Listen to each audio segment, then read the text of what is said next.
بسم اللہ الرحمن الرحیم۔ السلام علیکم۔ پروگرام علم و حکمت میں خوش آمدید۔ میں ہوں محمد حسن الیاس۔ ناظرین اکرام، رمضان کا مہینہ ہے۔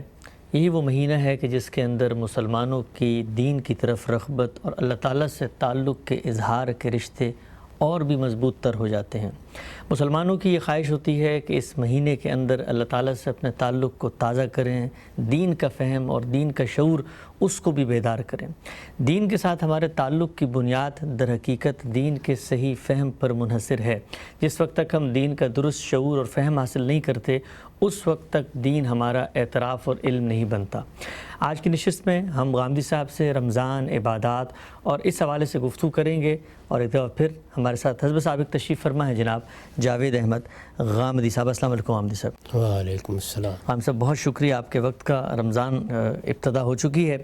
میرا پہلا سوال جو میں پوچھنا چاہتا ہوں، ہر مسلمان کے دل میں اٹھتا ہوگا، یہ اللہ تعالیٰ نے ہمیں بنایا ہے، دنیا میں بھیجا ہے، ہم اس کے بندے ہیں، اس سے اپنے تعلق کا اظہار کرتے ہیں، عبادات مقرر کر دی ہیں۔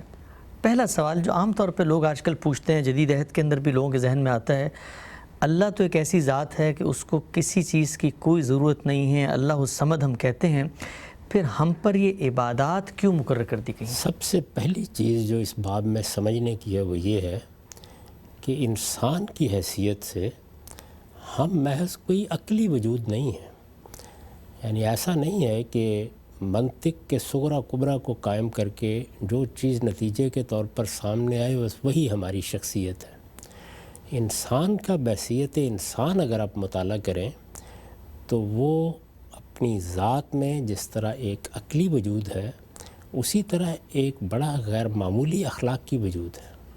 اس میں اس کے ساتھ جذبات ہیں، خواہشات ہیں، رغبات ہیں، کتنے ہمارے تعلقات اور روابط ہیں جو محض جذبات پر قائم ہوتے ہیں۔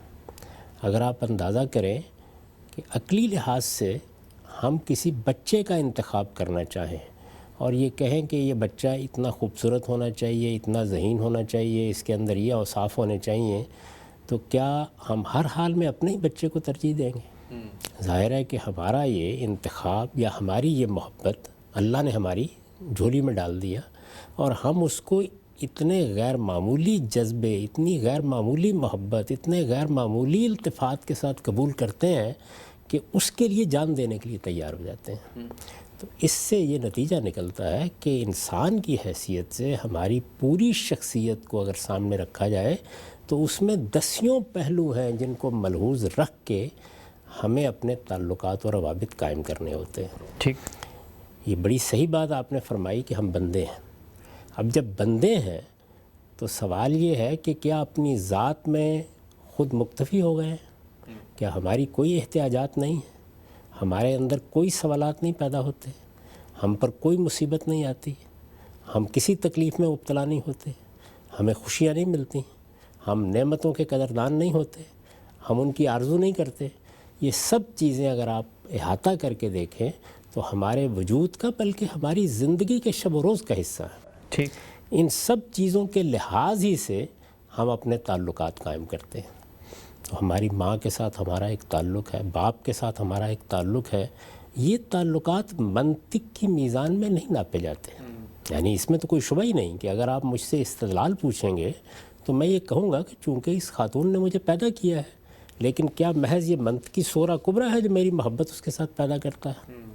یا آپ یہ کہیں گے تو میں یہ جواب میں کہہ سکتا ہوں کہ یہ وہ شخص ہے کہ جس نے میری پرورش کی، اس لیے میرا باپ ہے، اس نے مجھے بچپن میں پالا ہے۔ یہ اپنی جگہ بہت درست بات ہے، لیکن کیا میری محبت، میرے التفات کی بنیاد صرف اتنی ہے؟ نہیں، میری پوری شخصیت اس شخصیت کے ساتھ ایک تعلق محسوس کرتی ہے۔ وہ میرے باپ کی شخصیت ہو، میری ماں کی شخصیت ہو، میرے بچے ہوں، میری بیوی ہو، یہ جتنے رشتے اور روابط ہیں یہ اصل میں میرے پورے وجود کے تقاضوں کے ساتھ ہم آہنگ ہوتے ہیں۔ اب اسی جگہ سے کھڑے ہو کر مجھے دیکھیے کہ میں ایک بندہ ہوں، اور میں بڑا ناتواں بندہ ہوں، میں بڑا عاجز بندہ ہوں۔ مجھے ایک محدود عمر دی گئی ہے، میں زمان و مکان کے بعض تحدیدات کے اندر زندگی بسر کرتا ہوں۔ میں اپنی آنکھ کھولتا ہوں تو میری وجود کے عقلی تقاضے خود اس کائنات کے معمے کو حل نہیں کر پاتے. میں اپنے وجود کی کوئی اچھی توجیہ کرنے کے قابل نہیں ہوتا. میری اپنی شخصیت میں جو کچھ اندر موجود ہوتا ہے وہ باہر سے بالکل ہم آہنگ ہے اور بعض معاملات میں بالکل ہی بے آہنگ ہے. یہ سارے تضادات، یہ ساری چیزیں جو مجھے درپیش ہیں، یعنی میرا جینا، میرا مرنا، میرا وجود میں آنا، میرے رشتوں کا پیدا ہونا، میری تقاضوں، میری آرزوؤں کا پایہ تکمیل تک پہنچے بغیر رہ جانا، میرا کبھی جوانی میں دنیا سے رخصت ہو جانا، کبھی بڑھاپے میں رخصت ہونا، یہ جو کچھ بھی تنوع میری شخصیت یا میرے مختلف پہلوؤں کا آپ کو نظر آتا ہے، یہ سب مل کے ظاہر ہے کہ میرے لیے ایک بڑا اہم سوال پیدا کرتے ہیں کہ کیا میرا کوئی خالق ہے؟ اب ان لوگوں کو تھوڑی دیر کے لیے الگ رکھ دیجئے کہ جنہوں نے اس سوال کا جواب یا تو یہ دیا کہ یہ ہمارے تعلق کی چیز نہیں ہے اور وہ لا ادریت کے قائل ہو گئے. ہم نہیں جانتے، ہمیں نہیں معلوم، ہم اس میں کوئی فیصلہ نہیں کریں گے. ان کو بھی الگ چھوڑ دیے جنہوں نے منہ بھر کر یہ کہہ دیا کہ اس کائنات کا کوئی خالق نہیں، میرا بھی کوئی خالق نہیں ہے. میں اس وقت ان دونوں نقطہ نظر پر کوئی تبصرہ نہیں کرنا چاہتا، لیکن جب میں نے اپنے دل کی گہرائیوں سے کی حقیقت کو تسلیم کر لیا کہ میں مخلوق ہوں اور میرا ایک خالق ہے، وہ میرا بنانے والا ہے، اور وہ صرف میرا بنانے والا نہیں ہے بلکہ تمام مخلوقات اسی کے ایک کلمہ کن سے وجود میں آئی ہیں، اور بلکہ تمام مخلوقات کیا، یہ پوری کائنات اس کی تخلیق ہے.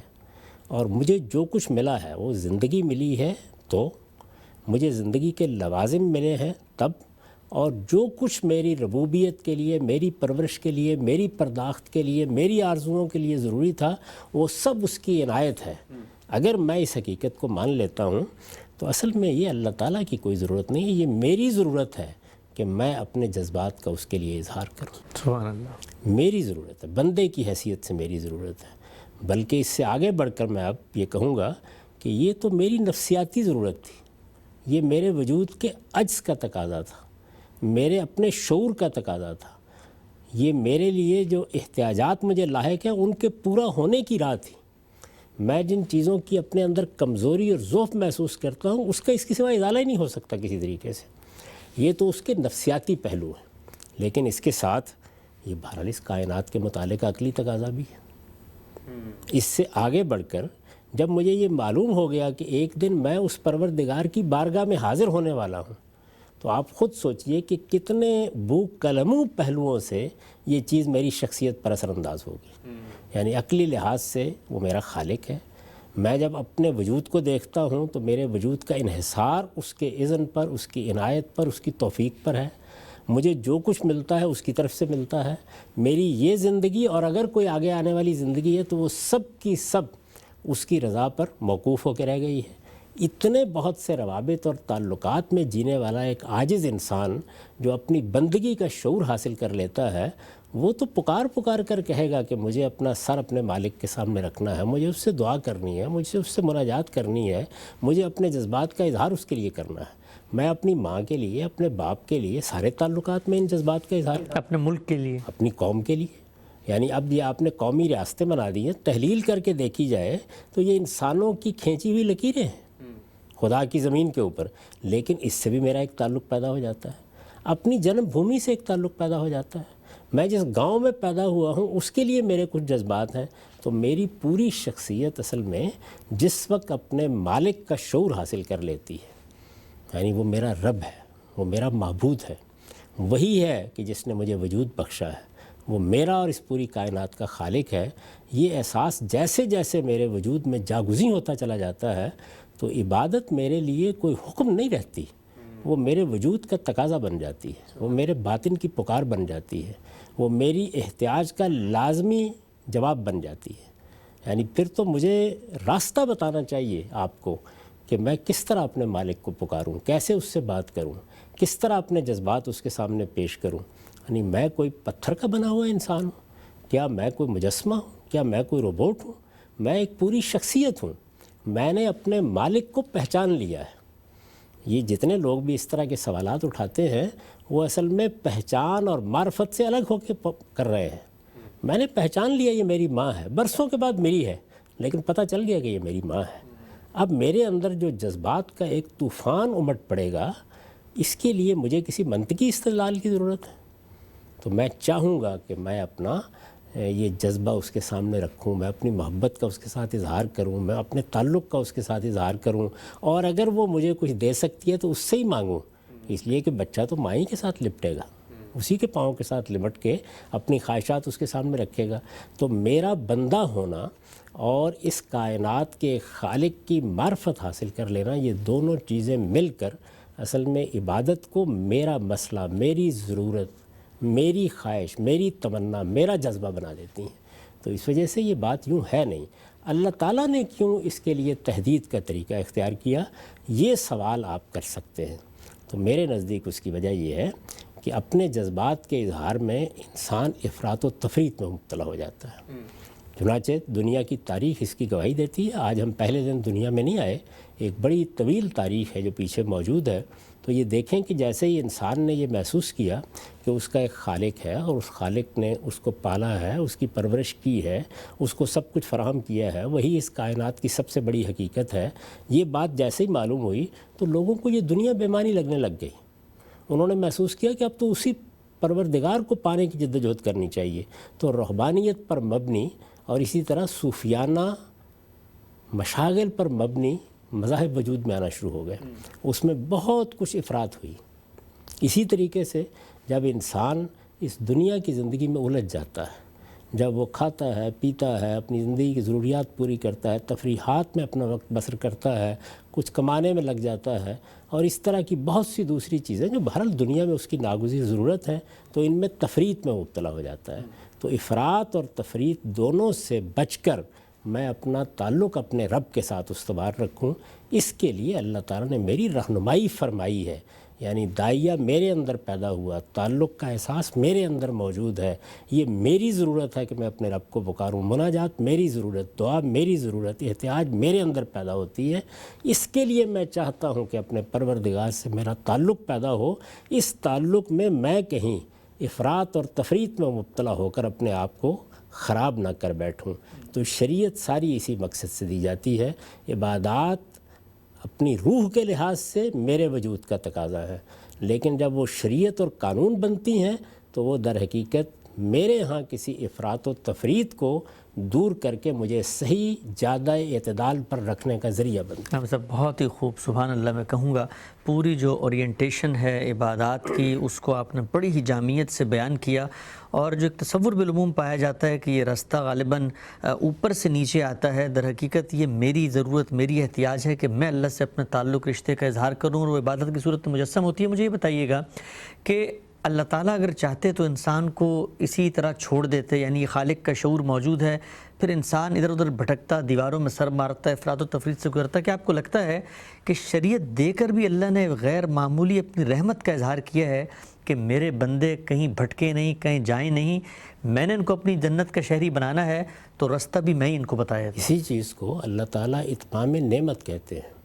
یعنی میرے اندر جب انہوں نے مجھے پیدا کیا تو انہوں نے اپنا شعور بھی رکھا اور اس کے ساتھ خیر و شر کا شعور بھی رکھا۔ اگر آپ غور کریں تو یہ دو چیزیں دین کی بنیاد ہیں۔ یعنی دین کس چیز پر کھڑا ہے؟ انہی دو چیزوں پر کھڑا ہے، اس کائنات کے خالق کا شعور اور خیر و شر کا شعور۔ یہ چیز میرے اندر موجود تھی، لیکن جیسے ہی میں دنیا میں قدم رکھتا ہوں تو میرے لیے کوئی شارع نہیں ہے جو بچھا دی گئی ہے۔ دنیا ایک ایسی چیز ہے جس پہ مجھے ایک ماحول ملتا ہے، ایک معاشرت ملتی ہے، ایک تہذیب ملتی ہے، حالات کا میں اسیر ہو جاتا ہوں، مجھے معاش کی جدوجہد کرنی ہے، میرے بچے، میری بیماریاں، میری تکلیفیں، یہ سب میرا احاطہ کر لیتی ہیں۔ تو چونکہ دنیا کی زندگی اس نوعیت کی ہے تو اب وہ اجمال کے ساتھ جو کچھ میرے اندر موجود ہے وہ جس وقت تعین میں ڈھلتا ہے یا اس کی جب میں تفصیلات طے کرتا ہوں تو میں نے عرض کیا کہ اس میں بہت کچھ افراط و تفریط میں مبتلا ہو جاتا ہوں، غلطیوں میں مبتلا ہو جاتا ہوں۔ تو میرے رب نے مجھ پر یہ کرم فرمایا، یہ عنایت فرمائی کہ پہلے دن سے، یعنی جب مجھے آدم علیہ السلام کی صورت میں وجود بخشا تو پہلے دن سے اپنے الہام اور اپنی وحی کے ذریعے سے میری رہنمائی فرما دی۔ یہ رہنمائی میں کئی مرتبہ عرض کر چکا ہوں کہ یہ انہی امور میں کی گئی ہے جن میں میرے غلطی میں پڑنے کا امکان تھا، ضروری رہنمائی ہے۔ اسی کو اللہ تعالیٰ شریعت کہتے ہیں۔ یعنی ایک رہنمائی وہی ہے جو علم میں کی گئی ہے، جس کا تعلق دین کی حکمت سے ہے۔ علم کی رہنمائی میں مجھے یہ بتایا گیا کہ شرک کیا ہے، توحید کیا ہے، آخرت کے بارے میں میرا تصور کیا ہونا چاہیے، میں اس زندگی کو کہاں رکھ کے دیکھوں، یہ باتیں بتائی گئیں۔ لیکن اس کے بعد میرے لیے ایک قانون بھی اللہ تعالیٰ نے نازل فرمایا، اور یہ قانون ہے جس کو جب وہ دیتے ہیں یا اس کی تجدید کرتے ہیں تو یہ کہتے ہیں کہ اس سے پیش نظر کیا ہے، لیتم نعمتہ، تاکہ اللہ تعالیٰ اپنی نعمت کا اتمام کر دے۔ چنانچہ رسول اللہ صلی اللہ علیہ وسلم کی جب بعثت ہوئی اور آپ کو اللہ نے اپنی ہدایت دینا شروع کی تاکہ آپ دنیا تک یہ ہدایت پہنچائیں، تو پہلے دن سے لے کر جب وہ ہدایت پایۂ تکمیل کو پہنچ گئی تو دیکھیے کیا فرمایا الیوم اکملت لکم دینکم واتممت علیکم نعمتی ورضیت لکم الاسلام دینا، یعنی آج میں نے کیا کیا ہے، تمہارے دین کی جو ہدایت پہلے دن سے دینا شروع کی تھی آج اس کو پایۂ تکمیل تک پہنچا دیا ہے۔ یعنی وہ رمضان کی رات جس میں قرآن کا نزول شروع ہوا، رسول اللہ کو ہدایت دینا شروع کی گئی، اس سے لے کر آج جس وقت یہ آیت نازل ہو رہی ہے، گویا دین پورا کا پورا اپنی پوری تفصیلات کے ساتھ سامنے آ گیا۔ یہ اس کا اکمال تھا۔ اس کے بعد یہ فرمایا کہ یہ کیا دین ہے، یہ الاسلام ہے، یہ میں نے کوئی نیا دین نہیں دیا، اور میں اب بھی قیامت تک کے لیے اسی دین کو تمہارے لیے پسند کرتا ہوں، رضیت لکم الاسلام دینا۔ اور اس میں مزید یہ فرمایا کہ میں نے اپنی نعمت بھی پوری کر دی ہے، یعنی وہ نعمت کیا ہے، شریعت کی نعمت، ہدایت کی نعمت، وہ میں نے پوری کر دی ہے۔ تو یہ اتمام نعمت ہے کہ مجھے اللہ تعالیٰ نے بھٹکنے کے لیے نہیں چھوڑ دیا، مجھے جو کچھ بالاجمال میں اندر ودیت تھا اس میں اتنی ہی اجتہاد کی یا صحیح کی یا تگ و دو کی تکلیف دی ہے جس سے میں شارع پر رہوں۔ شارع پر بھی میں کہیں بیٹھ جاتا ہوں، کہیں تھوڑی دیر کے لیے کسی پگڈنڈی پر بھی چلا جاتا ہوں، لیکن شارع پر رہوں تو اس کے لیے یہ ضروری ہوا کہ میرے لیے ایک شریعت ہو، میرے لیے ایک منہاج ہو۔ وہ شریعت اور منہاج اللہ کی بہت بڑی نعمت ہے، اور جن ہستیوں کے ذریعے سے یہ نعمت ہمیں ملتی ہے وہ چونکہ اللہ کے پیغمبر ہیں تو وہ اللہ کی رحمت کا ظہور ہوتا ہے۔ رسول اللہ صلی اللہ علیہ وسلم کو اسی لیے فرمایا گیا رحمت للعالمین، وما ارسلناک الا رحمت للعالمین۔ اس کو اگر بالکل ٹھیک عربیت کی روح سے کھول دیجئے تو مطلب کیا ہے کہ اس کائنات کے پروردگار نے جب ساری دنیا پر رحمت فرمانے کا فیصلہ کیا، اب رہتی دنیا تک رحمت فرمانے کا فیصلہ کیا تو کیا کیا، پیغمبر بھیج دیا، آخری پیغمبر۔ تو رسالت مآب صلی اللہ علیہ وسلم کے ذریعے سے گویا اس کائنات کے پروردگار نے دنیا والوں پر، پورے عالم پر رحمت فرمائی ہے۔ تو یہ رحمت فرمائی ہے کس پہلو سے؟ اسی پہلو سے تو کہ یہاں اس سے ہدایت ملے گی، اور اس کے نتیجے کے طور پر اگر ہم اس ہدایت کی پیروی کریں گے تو اللہ تعالیٰ کی ہمیں سرفرازی نصیب ہوگی۔ بڑا خوب، ہم سب آگے بڑھاتے ہیں اس سلسلے کو۔ یہ بتائیے گا کہ جو بہت بنیادی نقطہ آپ بیان فرماتے ہیں اکثر کہ افراط و تفریط میں انسان مبتلا ہو جاتا ہے اور شریعت اس کو زیادہ اعتدال پہ رکھتی ہے، درمیان کے رستے پہ لے کے جاتی ہے۔ پورا جو نظام عبادات ہے اگر ہم علمی اور عقلی لحاظ سے اس کا تجزیہ کریں، تحلیل کریں، کیونکہ ہم نے دیکھا ہے کہ بعض لوگ یہ بھی کہتے ہیں کہ جب آپ مسلمان ہوتے ہیں تو بہت زیادہ عبادات ہیں جو آپ کو مقرر کر دی گئی ہیں، زکوٰۃ ہے، حج ہے، روزے ہیں، عمرہ ہے، یہ ساری چیزیں آپ نے کرنی ہیں۔ عقلی لحاظ سے مجھے تحلیل کر کے بتائیے گا کہ اللہ تعالیٰ نے جو ہمیں عبادات کا یہ نظام دیا ہے قانون کی صورت میں، شریعت کی صورت میں، کیا یہ درمیان ہی کا رستہ ہے؟ انسان اگر اس پر سلیم الفطرت ہو کے عمل کرے تو کوئی بوجھ، کوئی تفریط، کوئی افراط، کوئی چیز پیدا نہیں ہوتی؟ یہ تو آپ عبادات کے بارے میں کہہ رہے ہیں، اللہ تعالیٰ اپنی پوری شریعت کے بارے میں یہ فرماتے ہیں کہ لا یکلف اللہ نفسا الا وسعہا۔ اللہ تعالیٰ اپنے بندوں پر اتنا ہی بار ڈالتے ہیں جتنی ان کی استطاعت ہے، یعنی جتنا ضروری تھا، جتنا ناگزیر تھا، جتنا ہر حال میں ہونا چاہیے تھا۔ تو شریعت کے تمام احکام میں اللہ تعالیٰ نے اس کو ملحوظ رکھا ہے۔ پھر عبادات کے بارے میں ایک اصول قائم کیا ہے، اور وہ اصول یہ قائم کیا ہے کہ ویسے تو ظاہر ہے کہ جب آپ نماز پڑھیں گے، روزہ رکھیں گے، حج کے لیے جائیں گے، عمرہ ادا کریں گے، زکوٰۃ دیں گے تو مشقت تو ہوگی، کوئی کام بھی مشقت کے بغیر نہیں ہوتا۔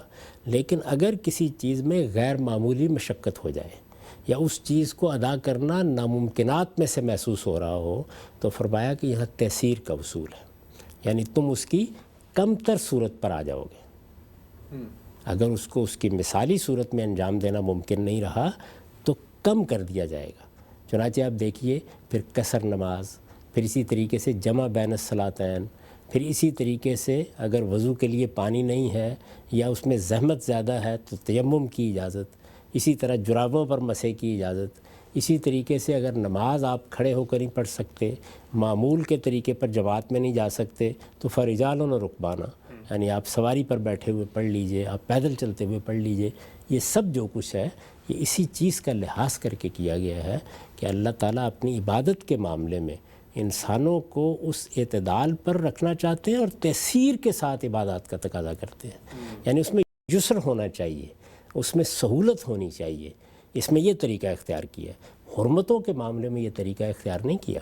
حرمتوں کے معاملے میں استرار ہے، یعنی جان پر بنائے تو آپ کسی حرام چیز کو کھا سکتے ہیں یا کسی حرام فعل کا ارتکاب کر سکتے ہیں استرار کی صورت میں، اس میں بہت شرائط ہیں. لیکن عبادات کے معاملے میں تیسیر کا طریقہ اختیار کیا ہے، نرمی کا، یسر کا، آسانی کا طریقہ اختیار کیا، اور بہت سی رخصتیں اور بہت سی اجازتیں اپنی کتاب میں بیان کر دیں، اپنے پیغمبر کے ذریعے سے ہمیں بتا دیں. تو یہ سب ہے. لیکن عبادات کا جائزہ لے کے بھی دیکھنا چاہیے کہ کیا یہ ہماری غفلت، یہ ہماری سستی، یہ ہمارا اپنے وجود کا شعور نہ ہونا وہ اس طرح کی چیزوں کا باعث بن رہا ہے یا واقعی کوئی بڑی ذمہ داری ہے. سب سے بڑھ کر جس چیز کا اہتمام کرنا ہوتا ہے جو ہمارے شب و روز سے متعلق ہے وہ نماز ہے. تو نماز میں اگر آپ لازمی عبادت کو دیکھیں وہ فرض عبادت ہے نا، یعنی 2 رکعتیں آپ نے فجر میں پڑھنی ہیں، یہ لازمی میں عرض کر رہا ہوں.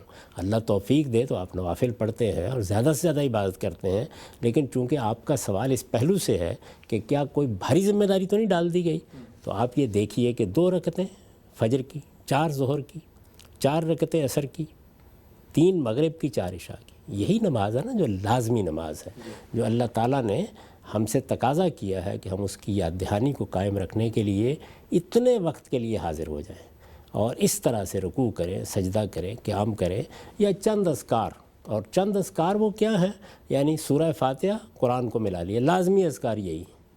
اس کے سوا باقی چیزیں ہم پر چھوڑ دی گئی. ہم کیا رکوع میں پڑھتے ہیں، کیا سجدے میں پڑھتے ہیں، کیا ابتدا میں پڑھتے ہیں، کیا قعدے میں پڑھتے ہیں، کیا دعائیں مانگتے ہیں، وہ ہم پر چھوڑ دی گئی ہیں. لازمی طور پر اتنی ہی عبادت ہے. اگر آپ غور کر کے دیکھیں تو بہت اچھی نماز بھی اگر آپ پڑھیں تو زیادہ سے زیادہ ایک نماز میں آپ کو 10 منٹ لگ جائیں گے، 5-7 منٹ لگ جائیں گے. یہ کیا وقت ہے؟ یعنی آپ فجر کے وقت اٹھے، آپ اٹھ کے نہائے دھوئے، آپ نے اپنے آپ کو تیار کیا، تو آپ 5-7-10 منٹ کے لیے اپنے رب کے سامنے نہیں آ سکتے، اس کی بارگاہ میں حاضر نہیں ہو سکتے، اس سے مناجات اور دعا نہیں کر سکتے. اسی طریقے سے آپ کاموں پر چلے گئے، ظہر کا وقت آ گیا تو تھوڑی دیر کے لیے وہاں سے اٹھ کر 5-10 منٹ آپ اپنے پروردگار کے ساتھ اپنے تعلق کی تجدید کرنے کے لیے تیار نہیں ہیں. تو ہر موڑ پر آپ دیکھیے کہ 5 وقت ہم اپنے پروردگار کی بارگاہ میں حاضر ہوتے ہیں. کتنا وقت ہے اس کے لیے؟ تو اس میں تو حقیقت یہ ہے کہ جیسے کہ ہمارے پیغمبر نے اسوہ قائم کیا کہ آدمی کو آگے بڑھ کر نوافل کا اہتمام کرنا چاہیے، مزید نماز پڑھنی چاہیے، مزید اللہ کو یاد کرنا چاہیے، نماز سے پہلے اور بعد میں مسجد میں بیٹھنے کی کوشش کرنی چاہیے. ہونا تو یہ چاہیے، لیکن ان سب چیزوں کو لازم نہیں کیا گیا تاکہ کم سے کم بار اٹھانے والے بھی مطمئن رہیں اور جو لوگ آگے بڑھنا چاہیں ان کے لیے بھی ایک ترغیب رہے. چنانچہ یہ اصول قائم کیا گیا کہ یہ تو لازمی عبادت ہے. اس کے بعد فمن تطوع فإن اللہ شاکر علیم.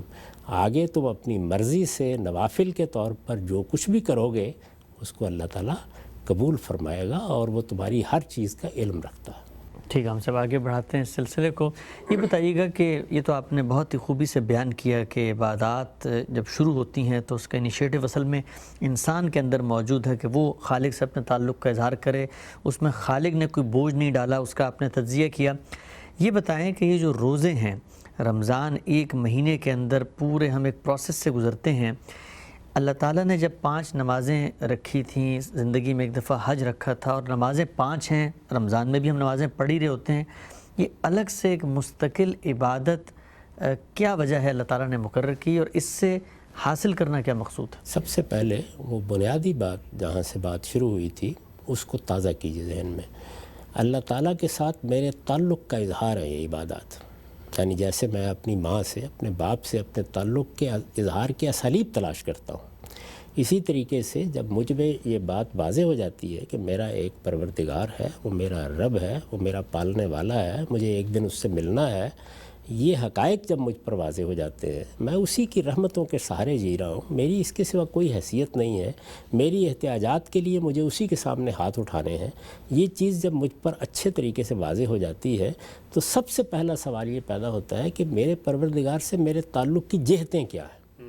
تو اگر آپ غور کر کے دیکھیں تو یہ جہتیں بنیادی طور پر 3 ہی ہیں۔ اچھا، یعنی ایک یہ کہ میرا دل چاہتا ہے، میرا باطن یہ چاہتا ہے کہ جس مالک نے مجھے وجود بخشا ہے، جس نے مجھے یہ شعور دیا ہے، جس نے مجھے ابدی زندگی کی بشارت دی ہے، میں اپنا سر اس کے سامنے رکھ دوں۔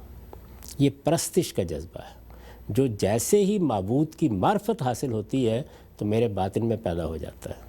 جیسے محبت کے اظہار کے لیے کبھی ہم مصافحہ کرتے ہیں، کبھی کسی کا ماتھا چومتے ہیں، کبھی اپنی ماں کے پاؤں چوم لیتے ہیں، یا باپ کے ساتھ اسی طرح اپنے اظہار عقیدت کے اسالیب تلاش کرتے ہیں، تو بالکل اسی طریقے سے اللہ تعالیٰ کے ساتھ جو اس کی عظمت کے اعتراف کے بعد اور اپنے ساتھ اس کے تعلق کے احساس کے بعد جذبہ پیدا ہوتا ہے، وہ جذبہ پرستش کا جذبہ ہے۔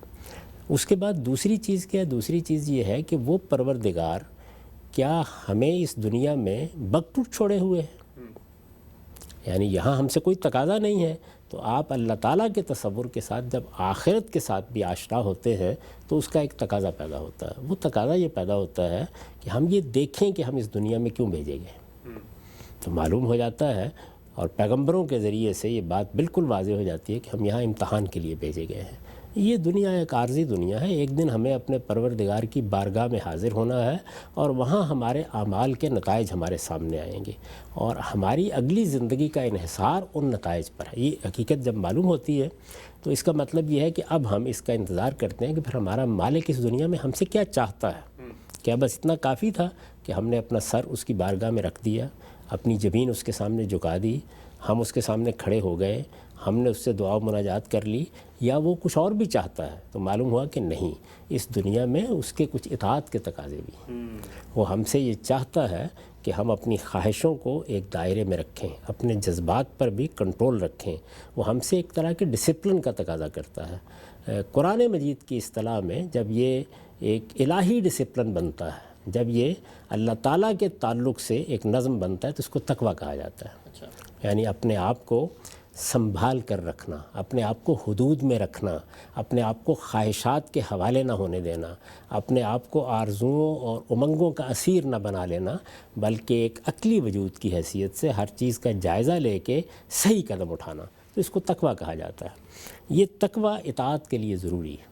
یعنی اگر ہمیں اس دنیا کے اندر کچھ تقاضوں کو پورا کرنا ہے، کچھ احکام کی پیروی کرنی ہے، اور ان احکام کے کچھ نتائج نکلنے والے ہیں، تو پھر ظاہر ہے کہ ہماری یہ ضرورت ہوگی کہ ہمارے اندر یہ ڈسپلن پیدا ہو، یہ ہم اپنی ذات کو کنٹرول کرنا سیکھیں، ہم جذبات پر عقل کی حکومت قائم کر سکیں، یہ چیز پیدا ہوتی ہے۔ تو یہ دوسرا تعلق جو ہے وہ اطاعت کا تعلق بنتا ہے، یعنی ہمارے مالک کے ساتھ اس کی طرف سے حکم آئے گا، ہم اس کی پیروی کریں گے۔ اور تیسرا یہ ہے کہ اس نے اس دنیا کے اندر ہمیں ایک دین دیا ہے، اس دین کی نصرت، اس کی حمایت کے کچھ تقاضے پیدا ہوتے ہیں۔ چنانچہ قرآن مجید میں ہمیں یہ بتایا گیا ہے کہ جس وقت ہم اس دنیا میں بھیجے گئے تو ایک بڑا دشمن ہمارے سامنے آ گیا، اسی وقت سامنے آ گیا، وہ ابلیس تھا۔ اس نے اعلان کر دیا کہ میں آدم کو اس منزل تک نہیں پہنچنے دوں گا، آدم اور اس کی اولاد کو، جو ان کے لیے مقرر کی گئی ہے۔ وہ منزل کیا ہے؟ وہ ابدی زندگی ہے، خدا کی ابدی بادشاہی ہے، وہ عیش دوام ہے، وہ ہمیشہ کی زندگی ہے، وہ خدا کی جنت ہے۔ تو اس نے کہا میں اس میں داخل نہیں ہونے دوں گا۔ تو اس کا مطلب ہے ایک معرکہ حق و باطل برپا ہو گیا۔ ٹھیک، یعنی آدم علیہ السلام کے زمین پر آتے ہی ہم اس معرکے میں داخل ہو گئے۔ جب اس میں داخل ہو گئے تو اب یہ ضروری ہوا کہ ایک طرف خدا کی آواز ہے، وہ ہمیں زندگی کی دعوت دے رہا ہے۔ فرمایا نا ایک موقع کے اوپر بہت دل نواز آیت ہے کہ رسول تمہیں کس طرف بلا رہا ہے؟ لما یحییکم، اس بات کی طرف بلا رہا ہے جو تمہیں زندگی بخشے گی۔ تو ایک طرف خدا کی طرف سے زندگی کی دعوت ہے، دوسری طرف ابلیس یہ چاہتا ہے کہ یہ حیات ابدی ان کو ایسے نہ ملے، یہ نعمت انسان نہ پائے۔ تو اس سے جو کشمکش برپا ہوتی ہے وہی ہمارا امتحان اور ہماری آزمائش ہے۔ پھر ابلیس صرف ابلیس ہی نہیں رہا جو تاریخ کا ابلیس تھا، اس نے اپنی ذریت تیار کر لی ہے. وہ ذریت جنات میں بھی ہے, وہ ذریت انسانوں میں سے بھی ہے. وہ بڑے بڑے فلسفیوں, بڑے بڑے حکماء, بڑے بڑے دانشوروں کی صورت میں دنیا میں اپنا جال پھیلائے ہوئے ہے. اتنے مارکے میں اور اتنے غیر معمولی مارکے میں جب ہمیں اتارا جاتا ہے تو یہ ضرورت محسوس ہوتی ہے کہ ہمیں یاد دہانی کرائی جائے بار بار کہ ہمیں خدا کی طرف کھڑے ہونا ہے, ہمیں زندگی اور ہدایت کی طرف کھڑے ہونا ہے, ہمیں حیات ابدی کی اس جد و جہد میں, اس کو پانے کی جد و جہد میں صحیح فیصلہ کرنا ہے. تو اس کے نتیجے میں ایک تصور پیدا ہوتا ہے کہ ہم دین کے اور حقائق کے مددگار بن کے رہیں گے, اس کی نصرت کریں گے.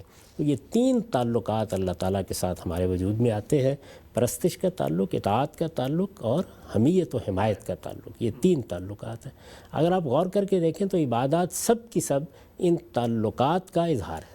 اچھا, یعنی پرستش کے تعلق کا سب سے غیر معمولی اظہار نماز کی صورت میں ہوتا ہے. اطاعت کے تعلق کا آخری درجے کا اظہار, بلکہ وہ ایک شاکار چیز ہے. یعنی اطاعت اصلاً کیا ہے؟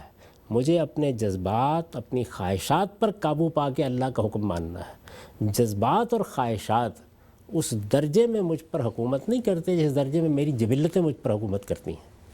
یعنی بھوک لگ جاتی ہے, پیاس لگ جاتی ہے, میرے لیے ان پر قابو پانا آسان نہیں رہتا. جنس کا جذبہ غیر معمولی جذبہ ہے, جب ہیجان میں مبتلا کرتا ہے تو آدمی اندھا اور بہرا ہو جاتا ہے.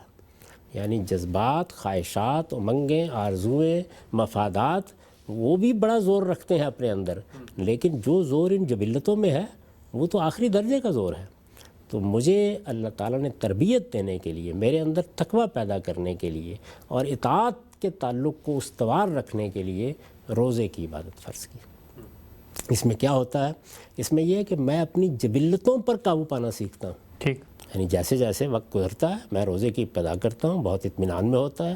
جیسے جیسے وقت گزرتا ہے بھوک اندر سے زور کرتی ہے, پیاس زور کرتی ہے, اور نوبت یہاں تک آ جاتی ہے کہ میرے لیے چند گھنٹے گزارنا مشکل ہو رہا ہوتا ہے.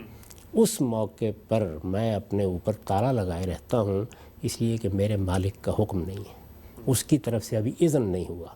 یہ جو چیز ہے یہ اصل میں مجھے یہ سکھاتی ہے کہ اس کا حکم ہوگا تو جبلتیں بھی اس طریقے سے اپنا زور اگر کریں گی تو مجھے ان کو لبیک کہہ کے ان کا جواب نہیں دینا.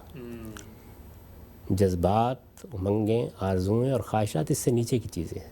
تو اس طرح گویا جب میں جبلتوں کے تقاضوں کا جواب اس طریقے سے دینے کی تربیت پا لیتا ہوں تو پھر مجھ سے یہ توقع کی جا سکتی ہے کہ میں اطاعت کے تقاضے زندگی کے معاملات میں بھی پورے کرنے کی صحیح کروں گا. تو یہ عبادت اس لیے ضروری تھی کیونکہ اللہ تعالیٰ کے سامنے صرف سرنگوں ہونا کافی نہیں ہے, صرف مسجد میں جا کے اپنا سر اس کے سامنے رکھنا کافی نہیں ہے. مجھے جب اپنی دکان پر جانا ہے, اپنے کاروبار میں جانا ہے, اپنے گھر میں جانا ہے, کوئی سیاست کرنی ہے, کوئی معیشت کی جدوجہد کرنی ہے, تو مجھے وہاں اللہ تعالیٰ کے احکام کی پیروی کرنی ہے. مجھے غبن نہیں کرنا, مجھے چوری نہیں کرنی, مجھے کسی کا مال نہیں لینا, مجھے ملاوٹ نہیں کرنی, مجھے کسی کو دھوکہ نہیں دینا. یہ جو جتنے پہلو ہیں ان سب پہلوؤں کا لحاظ کرتے ہوئے زندگی بسر کرنا یہ وہ امتحان ہے. تو اس لیے یہ عبادت بھی ضروری تھی. روزے کی عبادت مجھے تقوی کی تربیت دیتی ہے. قرآن مجید جب کسی عبادت کا ذکر کرتا ہے یا اس کو ہم پر لازم کرتا ہے تو ساتھ یہ بتاتا ہے کہ یہ کس لیے ہے. نماز کی ہدایت فرمائی ہے تو یہ کہا ہے کہ اقم الصلاۃ لذکری, میری یاد کو قائم رکھنے کے لیے نماز کا اہتمام رکھو. اللہ تعالیٰ کی یاد اگر قائم نہ رہے, یعنی زندگی کے معاملات میں اس چیز کا استحصار نہ رہے کہ میرا ایک پروردگار ہے, تو پھر تو زندگی شیطان کے حوالے ہو جاتی ہے. تو اللہ تعالیٰ کی یاد کو برقرار رکھنے کے لیے تاکہ مجھے اس بات کا احساس رہے کہ وہ ہستی میری مالک ہے, وہ میرا رب ہے, میں اس کا بندہ ہوں, یہ یاد دہانی نماز کراتی ہے. اور میں اس کے احکام کا پابند ہوں, یہ یاد دہانی سال میں ایک مرتبہ روزے کراتے ہیں. نفل روزے بھی اللہ سعادت دے تو رکھنے چاہیے, لیکن سال میں ایک مرتبہ کوئی کم و بیش 720 گھنٹے کے لیے ایک تربیت گاہ سی منعقد ہو جاتی ہے جو مجھے سکھاتی ہے کہ تمہیں تقوی اختیار کرنا ہے, اللہ کے احکام کی پیروی کر کے زندگی بسر کرنی ہے. اور حج و عمرہ میں اللہ کے دین کی نصرت کے لیے شیطان کے خلاف برسر جنگ ہوتا ہوں. یہ ظاہر ہے کہ علامتی جنگ ہے, ایک سمبولک جنگ ہے, لیکن یہ مجھے یاد دہانی کراتی ہے کہ میں اس دنیا میں کبھی اپنے دشمن کو اپنی نگاہوں سے اوجھل نہ ہونے دوں. اور وہ کیا ہے؟ وہ میرے باطن میں بیٹھا ہوا ہے، وہ گرد و پیش میں موجود ہے، وہ میرے علم کو برباد کرنے کی صحیح کرے گا، وہ میرے عمل کو خراب کرنے کی صحیح کرے گا۔ اس کی جد و جہد اور اس کی تگ و دو کا تقاضا یہ ہے کہ میں قیامت کے بعد اللہ کی اس بادشاہی میں داخل نہ ہو سکوں جس کی مجھے بشارت دی گئی ہے۔ تو مجھے ہر حال میں یہ یاد رکھنا ہے اور ہمیشہ اس کو کنکر مارتے رہنا ہے۔ وہاں میں علامتی طور پر مارتا ہوں اور میرا حج یا میرا عمرہ ایک طرح سے اپنے کمال کو پہنچتا ہے، اور باقی زندگی میں میں یہی کام کر رہا ہوتا ہوں۔ شیطان دائیں سے آتا ہے، وہ بائیں سے آتا ہے، وہ اپنی ترغیبات لے کے آتا ہے، وہ اپنے عقائد لے کے آتا ہے، وہ اپنے اشکالات لے کے آتا ہے، اور مجھے ہر وقت اس پر لعنت کرنی ہوتی ہے۔ یہ لعنت جو ہے یہ کوئی گالی نہیں ہے، یہ در حقیقت اس بات کا اظہار ہے کہ میں اپنے دشمن کے لیے اپنے آپ کو سرنڈر کرنے کے لیے تیار نہیں۔ ٹھیک ہے ہم صاحب، بہت ہی آپ نے خوبصورتی سے بتایا ہے کہ پرستش، اطاعت اور حمیت و حمایت کے یہ تصورات اور پہلو ہیں جو انہی عبادات کے ذریعے ریفلیکٹ ہوتے ہیں ہماری زندگی میں۔ بتائیے گا قرآن مجید میں جب ہم پڑھتے ہیں روزے کے حوالے سے، تو وہاں پر جب یہ بتایا گیا کہ روزے تم پر فرض کیے گئے لعلکم تتقون، لیکن بیچ میں ایک بات کہی گئی کہ جیسے کہ تم سے پہلے والوں پہ فرض کیے گئے۔ یہ پہلے والوں سے کیا مراد ہے؟ یعنی ساتھ آپ صلی اللہ علیہ وسلم تو آئے ہیں اور مسلمانوں کی ایک جماعت تیار ہو رہی ہے، ایمان لائی ہے، یہ جملہ کیا بات بتاتا ہے؟ پہلے والوں اللہ تعالیٰ نے کن پہلے والوں پہ فرض کیا؟ اسلام آدم علیہ السلام سے لے کر محمد الرسول اللہ تک تمام پیغمبروں کا مذہب ہے، تمام پیغمبروں کا دین ہے، تو اس میں جگہ جگہ اس کی تاریخ بھی بتائی جاتی ہے۔ چنانچہ آپ دیکھیے کہ نماز کی پوری تاریخ قرآن میں موجود ہے۔ بتایا گیا ہے کہ سیدنا ابراہیم علیہ السلام یعنی رسالت مآب صلی اللہ علیہ وسلم سے ہزاروں سال پہلے جب یہاں پہ اللہ کی عبادت کا گھر بنا رہے تھے، تو اس وقت بھی ان کو یہ ہدایت کی گئی تھی کہ وہ نماز کا اہتمام کریں، اس گھر کو نماز پڑھنے والوں کے لیے پاک رکھیں۔ اس وقت بھی گویا نماز ہی وہ عبادت تھی جس کو مرکز اور محور کی حیثیت حاصل تھی، یہ بتایا گیا اس میں۔ سیدنا موسیٰ علیہ السلام ظاہر ایک جلیل القدر پیغمبر ہیں، ان سے تاریخ، انبیاء کی تاریخ کا ایک بہت بڑا دور شروع ہوتا ہے۔ ان کے بارے میں بھی ان کی پہلی وحی کی داستان قرآن میں بیان ہوئی، تو یہ بتایا گیا کہ ہم نے ان کو جب دین دیا یا ہدایت دی یا پیغمبر بنایا اور ہم نے بھیجا، تو یہ کہا کہ اقم الصلاۃ لذکری، نماز کا اہتمام رکھنا۔ بلکہ اس میں آگے اگر سورہ طٰہٰ میں آپ دیکھیں تو یہ فرمایا ہے کہ کوئی تمہیں اس نماز سے روک نہ دے، سب سے زیادہ جس چیز کی حفاظت کرنی ہے وہ یہی ہے۔ پھر سورہ یونس سے ہمیں معلوم ہوتا ہے کہ وہ جیسے ہی اپنی قوم میں گئے تو سب سے پہلے انہوں نے کیا کیا، یعنی چونکہ وہ اس وقت مصر میں تھے، ابھی وہاں واپس نہیں آئے تھے، ان کے ہاں بہت کچھ چیزیں ایسی تھیں کہ جو نگاہوں سے اوجھل ہو چکی ہوئی تھیں۔ بنی اسماعیل سے ویسے ہی ایک بڑی مغایرت تھی، تو بجائے اس کے کوئی فتنہ پیدا ہو جائے پہلے ہی مرحلے پر، انہوں نے جب نماز کا اہتمام کرنا شروع کیا تو اللہ تعالیٰ نے فرمایا اپنے ہی گھروں کو قبلہ قرار دے کر نماز با جماعت کا اہتمام کرو۔ تو نماز اس طریقے سے سب کے ہاں رہی، اس کی تاریخ بتائی ہے۔ تو یہی بات اس آیت میں کہی گئی ہے کہ جو روزے تم پر فرض کیے گئے ہیں یہ کوئی نئی چیز نہیں ہے، بلکہ جس طرح سے پہلی امتوں پر ہم نے نماز کو لازم کیا اسی طریقے سے روزوں کو لازم کیا، اور جس طرح ان پر روزوں کو لازم کیا اسی طرح تم سے تقاضا کر رہے ہیں کہ تم کو بھی روزے رکھنے۔ ٹھیک ہے ہم صاحب، یہ بتائیے گا کہ ابھی آپ نے فرمایا کہ یہ جو انسان جب اس دنیا میں آتا ہے اور جب اس کا خالق سے ایک تعلق پیدا ہوتا ہے تو یہ تین صورتیں ہیں جو جنم لیتی ہیں۔ ایک روایت میں بیان کیا گیا ہے کہ رمضان کے اندر شیطان کو بند کر دیا جاتا ہے، یا کہا جاتا ہے کہ شیطان اس طریقے سے طاقت نہیں کرتا۔ تو وہ جو اصل امتحان ہے کہ جب شیطان حملہ آور ہوتا ہے اور ہم نے اس سے بچنے کے لیے عبادات کے اس پورے عمل سے گزرنا ہے، تو شیطان کو جب پہلے ہی قید کر دیا جاتا ہے تو وہ جو اصل محرک تھا جس سے میں نے بچنا ہے وہ تو بند ہو جاتا ہے۔ تو پھر ان دو باتوں کا کیا ریلیشن؟ نہیں، وہ اصل محرک نہیں ہے، وہ ایک ہے، ایک محرک ہے۔ ہمیں اللہ تعالیٰ نے یہ بتایا ہے کہ انسان کو جب میں نے بنایا تو وہ نفس وما سواها فالہمها فجورها وتقواها، یعنی خود انسان کے اندر بدی کے داعیات رکھتی ہے۔ اگر وہ نہ رکھے جاتے تو پھر تو امتحان ہو ہی نہیں سکتا تھا۔ وہ بدی کے داعیات کیا ہیں در حقیقت؟ وہ اصل میں میری خواہشات ہیں، وہ میری آرزوئیں ہیں، وہ مفادات سے میری محبت ہے، وہ تعصبات کا اسیر ہو جانا ہے، یہ چیزیں میرے اندر رکھ دی گئی ہیں۔ یہی وہ چیزیں ہیں کہ جو مجھے نیکی اور خیر کے راستے سے ہٹانے کا باعث بنتی ہیں۔ وہ جو سیدنا مسیح علیہ السلام نے یہ کہا ہے نا کہ نیکی کا راستہ بڑا تنگ ہے، اس میں جانے والے بڑے تھوڑے ہوتے ہیں، تو یہ تنگی محسوس ہوتی ہے جب میں یہ کہتا ہوں کہ اچھا مجھے غبن نہیں کرنا، مجھے دھوکہ نہیں دینا، مجھے فریب نہیں کرنا۔ مجھے نظر آ رہا ہوتا ہے کہ کہ اگر میں ملاوٹ کر لوں تو اس سے بہت نفع ہو جائے گا، بہت فائدہ ہو جائے گا، لیکن میرے باطن میں میرا ضمیر مجھے کہہ رہا ہوتا ہے کہ تم یہ غلط کام کر رہے ہو۔ تو یہ جو میرے اندر بدی کے دائیات ہیں وہ ویسے کے ویسے ہی رکھ دیے گئے ہیں، وہ موجود ہیں، وہ اندر سے زور کرتے ہیں، خواہش کا غلبہ ہوتا ہے، جبلتیں تقاضا کرتی ہیں، جذبات مجھ پر غلبہ پاتے ہیں، تعصبات اندر سے زور کرتے ہیں، تو میں بدی کی طرف مائل ہوتا ہوں۔ اس کے بعد کیا ہوتا ہے؟ اس کے بعد یہ ہے کہ میرا گرد و پیش کا انسانی ماحول ہے، اس کے اندر بے شمار ترغیبات ہیں، میرے دوست احباب ہوں گے، میرے گھر والے ہوں گے، میرے بیوی اور بچے ہوں گے، میرے کاروبار کی ضرورتیں ہوں گی۔ اسی طریقے سے دوست احباب سے بھی آگے بڑھ کر میں اگر کوئی ذہنی یا شعوری حیثیت رکھتا ہوں تو دانشور ہوں گے، علمی مباحث چھیڑنے والے لوگ ہوں گے، کائنات کا تجزیہ کر کے اپنی اپنی آراء پیش کرنے والے ہوں گے، مجھے دنیا کی طرف بلانے والے بے شمار ایسے محرکات ہیں جو میرے گرد و پیش میں پھیلے ہوئے ہوں گے۔ یہ بھی اسی طرح موجود ہے۔ ایک تیسری چیز یہ ہے کہ شیاطین کو، یعنی جنوں میں سے جو لوگ ہیں، ان کو بھی یہ موقع دیا گیا ہے کہ وہ بھی اپنے وساوس میرے اندر ڈالنا چاہتے ہیں اور ڈالتے ہیں۔ یہ ابلیس نے کہا تھا کہ مجھے مہلت دی جائے، وہ مہلت دے دی گئی اور قیامت تک کے لیے دے دی گئی کہ ابلیس اپنے چیلے، اپنے شاگرد، اپنے تلامذہ تیار کرے گا، جس کو قرآن نے ذریت کے لفظ سے تعبیر کیا ہے۔ تو اپنی اولاد کو وہ اپنا مشن سونپ دے گا اور وہ نسلاً بعد نسلاً اس مشن کے علمبردار رہیں گے۔ تو وہ بھی تو عام حالات میں یہ تینوں چیزیں مجھے بدی کی ترغیب دیتی ہیں، میرے اندر کے دائیات، میرے باہر کا ماحول اگر اس میں کوئی ایسے دائیات موجود ہیں، اور شیاطین جن، تینوں کر رہے ہوتے ہیں۔ تو رسول اللہ صلی اللہ علیہ وسلم نے فرمایا کہ اللہ تعالیٰ رمضان کے مہینے میں، چونکہ یہ تربیت کا مہینہ ہے، اور ایک طرح سے جیسے ہم یہ کرتے ہیں دنیا میں کہ اپنے بعض لوگوں کو تربیت دینے کے لیے ذرا کاٹ لیتے ہیں تاکہ وہ ہمارے پاس آ جائیں، کسی خانقاہ میں آ جائیں، کسی تربیت گاہ میں آ جائیں، اور وہاں دنیا کے ماحول سے الگ رہ کر اپنی تربیت کر سکیں۔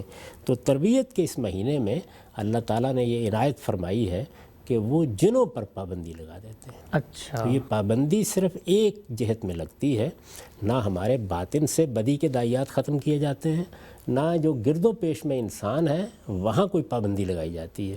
تو دو کہہ لیجئے، اگر تین بڑے محرکات ہیں تو دو اپنا کام جاری رکھتے ہیں، ایک معاملے میں اللہ تعالیٰ رخصت دیتے ہیں۔ یہ بھی ان کی عنایت اور ان کا کرم ہے کہ اس میں ہمارے لیے کچھ سہولت ہو جاتی ہے، اور وہ جو وساوس ہمارے اندر پیدا ہوتے ہیں، جو غیر معمولی ترغیبات جنات کے ذریعے سے آتی ہیں، ان سے ہم محفوظ ہو جاتے ہیں۔ تو ہمارے لیے اپنی تربیت کرنا، اپنے آپ کو تقوی کا پابند بنانا، اپنے آپ کو اطاعت کا خوگر کرنا، یہ آسان ہو جاتا ہے۔ ہم سب بہت تفصیل سے ہم نے آپ سے گفتگو کی۔ آج کی نشست کا آخری سوال جو میں آپ سے پوچھنا چاہتا ہوں، رمضان آپ کی زندگی میں بھی بارہا آیا ہے، ہم بھی نوجوانی کے دور سے گزر رہے ہیں، 15-16 رمضان ہم نے بھی شعور کی عمر میں دیکھے۔ اس وقت جو رمضان آیا ہے پوری دنیا میں، آپ جانتے ہیں عالمی سطح پر انسانیت ایک وبا کا سامنا کر رہی ہے، اور گلی محلوں میں موت رقصاں ہیں، روز خبریں آتی ہیں، رشتہ دار رخصت ہو رہے ہیں وائرس میں مبتلا ہو کے۔ یہ جس موقع پہ رمضان آیا ہے، بطور دین کے ایک عالم کے، آپ کیا لوگوں کو پیغام دیں گے کہ اس رمضان کو وہ کس چیز کو پس منظر میں رکھ کے گزاریں؟ ہر وبا، ہر آفت جو دنیا میں آتی ہے وہ دو پیغام دیتی ہے۔ ایک طرف انسان کو یہ بتاتی ہے کہ تم یہاں اطمینان سے سونے کے لیے نہیں آئے، تمہیں تحقیق کرنی ہے، تمہیں ان وباؤں کا مقابلہ کرنا ہے، تمہیں ان کے علاج دریافت کرنے ہیں۔ تو یہ اس کی دنیاوی جہت ہے۔ اس کی ایک اخروی جہت ہے، اور وہ یہ کہ یہ وبائیں، یہ تکلیفیں یہ بتا رہی ہوتی ہیں کہ تمہارے باطن میں کہیں استکبار تو نہیں پیدا ہو گیا، تم اپنے آپ کو کوئی بڑی چیز تو نہیں سمجھنے لگ گئے، تم اپنے خدا کو فراموش تو نہیں کر بیٹھے، تم اس کی طاقت سے بے نیاز تو نہیں ہو گئے۔ یہ چیز پھر یہ وبائیں، یہ تکلیفیں اور اس طرح کی سب چیزیں ان کی یاد دہانی کراتی ہیں۔ ابھی میں نے آپ کی خدمت میں عرض کیا کہ نماز کیا کرتی ہے؟ خدا کو یاد کراتی ہے۔ روزہ کیا کرتا ہے؟ خدا کی اطاعت کا خوگر بناتا ہے۔ تو یہ جو چیزیں ہیں یہ بھی ظاہر بات ہے کہ خدا کی یاد دہانی کا ذریعہ بنتی ہیں۔ یعنی ایک طرف دنیا میں ہمارے لیے مہمیز بنتی ہیں کہ ہم تحقیق کے میدان میں آگے اتریں اور ان چیزوں کا مقابلہ کرنا سیکھیں، یہی امتحان ہے جس میں اللہ نے ڈالا ہے۔ اور دوسری جانب ہم اپنے رب کو یاد کریں، استغفار کریں، اپنے گناہوں پر نگاہ کریں، اپنی غلطیوں اور کوتاہیوں کا محاسبہ کریں، یہ دیکھیں کہ ہم کیا کرتے رہے ہیں۔ میں تو جب اس وبا کو دیکھتا ہوں تو حقیقت یہ ہے کہ عالمی سطح پر مجھے یہ محسوس ہوتا ہے کہ انسان علم کے استکبار میں مبتلا ہوا، بہت بڑے پیمانے پر اس کے اندر یہ تکبر پیدا ہوا کہ وہ گویا اس پوری کائنات کو اپنی گرفت میں لینے والا ہے. میں موت پر قابو پا لوں گا, میں کائنات کو گرفت میں لے لوں گا, میں سیاروں اور ستاروں میں اپنے لیے مسکن بنا لوں گا. یہ چیز ہے. اگر آپ غور کر کے دیکھیں تو جو بڑے بنیادی مسائل ہیں وہ 3 ہیں. یعنی مادہ کہاں سے آیا ہے, حیات کہاں سے پیدا ہوئی ہے, حیات میں شعور کہاں سے آتا ہے. ان تینوں معاملات میں ایک قدم بھی علم نہیں بڑھا سکا ابھی. تینوں معمہ ہیں. لیکن جو کچھ تھوڑی بہت کامیابیاں ہوئی ہیں وہ بہت غیر معمولی. یعنی سائنسی اکتشافات ہیں, ایجادات ہیں, سہولتیں ہیں. انہوں نے ایک خاص طرح کے استکبار میں انسان کو مبتلا کیا. اس وبا نے اس استکبار کو توڑا ہے. یہ ہماری بدقسمتی ہے کہ ہم اس جہت کو فراموش کر دیتے ہیں.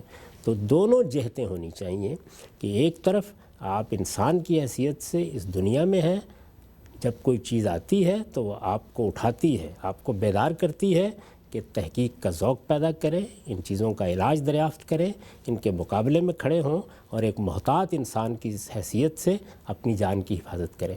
اور دوسری جانب وہ یہ یاد دہانی کراتی ہیں کہ تم ایک خدا کے بندے ہو اور خدا کے سامنے صرف عاجزی اور صرف تواضع ہی ہونی چاہیے. یہ دونوں چیزیں کرتی ہے. رمضان کا مہینہ ہے ہی خدا کی یاد دہانی کا مہینہ, ہے ہی اس کے احکام کی پیروی کا مہینہ. تو یہ اس وبا کے زمانے میں اگر آیا ہے اور ہمارے ضمیر بیدار ہیں اور ہماری عقل کہیں سو نہیں گئی, تو ہمیں یہ یاد دہانی اس مہینے میں باقی دنوں سے بڑھ کر حاصل کرنی چاہیے. اور اگر ہم نہیں کرتے تو اس کا مطلب یہ ہے کہ رمضان ہمارے لیے ایک رسم کے طور پر آیا اور چلا گیا. وہ ہمارے باطن کو بیدار نہیں کر سکا, ہمیں اپنے پروردگار کا صحیح شعور نہیں دے سکا, ہمیں اس زندگی اور اس کے حقائق کی معرفت نہیں دے سکا, اور ہمیں اپنے پروردگار کی اطاعت کا خوگر نہیں بنا سکا. یہ ساری چیزیں ہیں جن کو حاصل کرنے کی جدوجہد کرنی. آپ سب بہت بہت شکریہ, جزاکم اللہ خیر. جس طریقے سے آپ نے بیان کیا. ناظرین, ہمارے پروگرام کا یہاں پہ وقت ختم ہوتا ہے. آج کے نشست میں رمضان کے حوالے سے علم و حکمت کے خصوصی پروگرام میں غامدی صاحب سے ہم نے جانا کہ یہ عبادات ہیں کیا, ان کا مقصد کیا ہے, ان کی حکمت کیا ہے, یہ کیسے ہم سے متعلق ہوتی ہیں, وہ کون سی جہات ہیں, رمضان ہم سے کیا چاہتا ہے. انشاءاللہ اگلے پروگرام میں ایک نئے موضوع کے ساتھ دوبارہ حاضر خدمت ہوں گے. ہمارا وقت یہاں پہ ختم ہوتا ہے. اللہ حافظ.